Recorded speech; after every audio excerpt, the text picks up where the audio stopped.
In this video, you're going to learn how routine and structure transformed my recovery from chronic fatigue syndrome. You see, one of the things about recovery from chronic fatigue syndrome is you kind of think that it's something out there that's going to fix you, right? Like it's whether it's supplements or medication or a special guru doctor or a certain type of alternative treatment. You're kind of hoping and holding on to this intangible thing that will be the cure of your chronic fatigue syndrome. And if you've been around long enough, you'll know my story, how I recovered from chronic fatigue syndrome and how we help people do that too. And it's none of what I just spoke about. It's not the supplements, it's not the pill, there's no overnight quick fix. But one of the ways to help your recovery move forwards is really honing in on what you can control. And we know that there's a huge, vast area, different areas of recovery, right? Like recovery requires a comprehensive approach. So if we think about what chronic fatigue syndrome does, it affects your entire life. It affects your entire health, right? It affects your brain, it affects your body. It affects how you feel, how you think. It also affects your immune system, right? So if you think about it, one of the things we need to reverse is all the things that chronic fatigue syndrome has done to you. And one of the things it's done to you is it's completely got rid of your routine and structure, right? And this is true for me too. So I went from very routine and structured person to then when I got chronic fatigue syndrome and went through that, I had no routine at all. And the problem was I was literally being reactive to the symptoms and the suffering that was happening on a daily basis. And the problem was that because I didn't have a routine and structure that was appropriate for where I was at, because I was basically bedbound most of the time, I didn't know what to do. And, to make things worse, I'd go to a doctor and the doctor would say, well, you just need to sleep better, eat better, move more, exercise, and be healthy. And I was like, yeah, but how do I do that? Like, I can barely lift my head off a pillow. How do I get healthy? And one of the things that blew me away in hindsight, when you connect the dots back, is the realization that being reactive to how I was going to feel on each day and reacting to my symptoms was actually one of the things that was keeping me stuck. And it wasn't until I met Dr. Lionel Lubitz, shout out to Dr. Lionel Lubitz, I think he's retired now, but a fantastic guy. He talked about this thing called, finding the sweet spot, which later on we coined the baseline theory. And it's a framework basically to help you find the sweet spot between not doing too little, but not doing too much. And one of my mentors at the time, Craig Harper, used to say, you have to control your controllables, right? And one of the things that you can do to help you with that is your routine and structure. Now, the key is that you have to do it appropriately for where you're at. Now, the great thing is about routine and structure, part of routine and structure is your sleep times, what time you go to bed, what time you wake up, what you eat, when you eat, how you eat, where you eat. Right? There's so many things you can put into your routine structure, because even if you're really not in a good way or you're struggling right now, there's certain set times that you can eat that will help you refuel your body. Now, remember, food is fuel. Then we want to move into restorative practices. So things that are going to restore energy in your brain and in your body. Now, these can be restorative breathing exercises. They can be visualizations, and they can be even,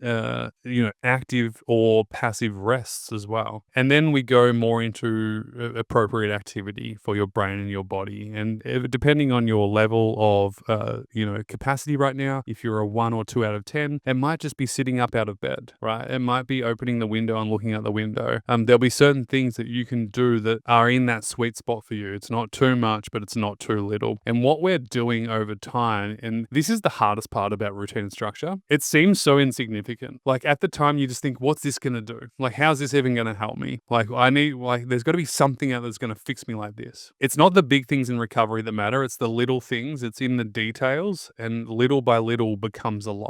And until you realize that and live that, and you have to stick to it, here's the hardest part. You're not going to notice results in 1 month or 2 months, right? You might, with our clients, yes, within the first 1 to 2 months, they notice things like, oh, my brain fog's getting less, or I'm noticing I'm sleeping better, or my nervous system feels calmer.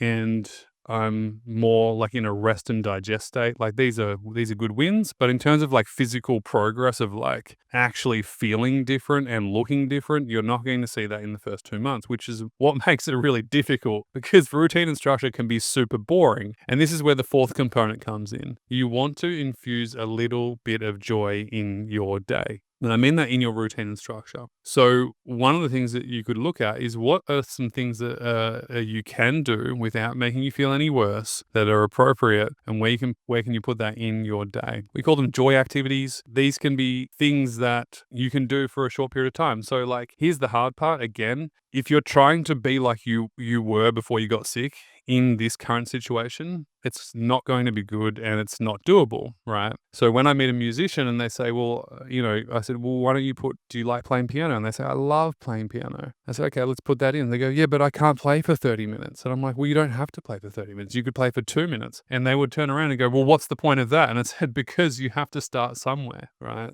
Arts and crafts, music, hobbies, even being in nature. Like we have people who love gardening, right? And so one of the things we do to get them started is, if they're at a low capacity, is like, hey, you're not going to garden right now, but start to walk into your garden and just sit there, or look at your garden from afar, or start to visualize how you'd like your garden to be. These are all things that you can start to do that give you joy. Now, little by little becomes a lot, because here's what happens. As you stick to your routine and structure over time, you build more capacity. When you build more capacity, it basically means that your brain and body can adapt to stimulus better and therefore function appropriately. And so then eventually you can start to do more of the things you love with more time, right? Because your brain and your body can adapt to the stimulus. But if you aren't consistent enough with your routine and structure, you're not giving your body and brain a chance to build resiliency in the system so that you can actually do more without feeling worse. It's a really the problem is chronic fatigue syndrome. You think that you need to do something complex to fix it, but it's actually in the simple things that you're overlooking that is actually causing you to not move forwards. Now, you might say to me, well, Toby, I've already got a routine structure. I'm still not better. Well, of course, we need to look at other aspects of your recovery too, right? What's the level of output that you're doing versus the level of input you're doing? What stage of recovery are you in? How's your mindset? What do you believe about your recovery in your life? What's your progress look like? Maybe you're progressing way too fast, right? And you're not sticking to the progress protocol, right? You need to maintain your health for a period of 2 to 4 weeks at a time in order for you to progress appropriately. And then when you progress, depending on what stage you're at, depends on how much you should progress on that too. And so there are so many factors in recovery. This is why it's like,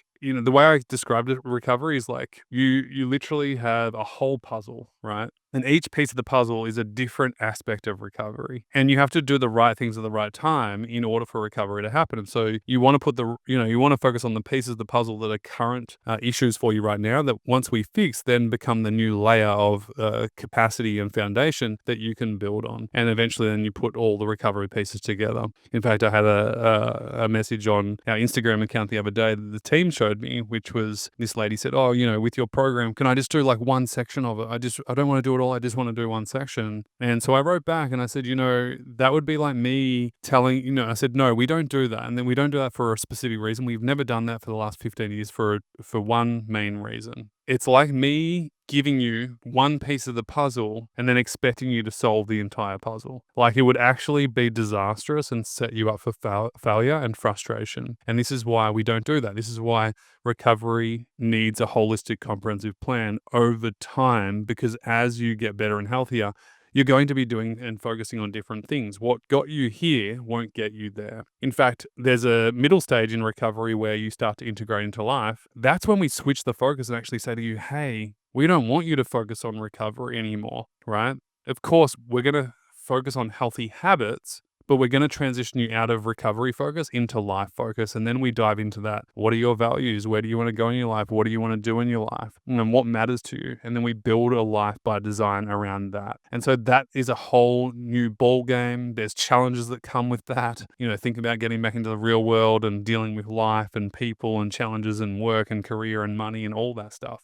And this is why we have a second level program called Lifestyle Integration. And so, if we just zoom out from this conversation, this reflection, your routine and structure will help you so much, because if you don't plan or intend for the day will plan you. How many times have you woken up where you woke up and you're like, all right, "Oh, I don't feel that good today." And then you'll wait to feel better and then you don't get better. Here's the tip.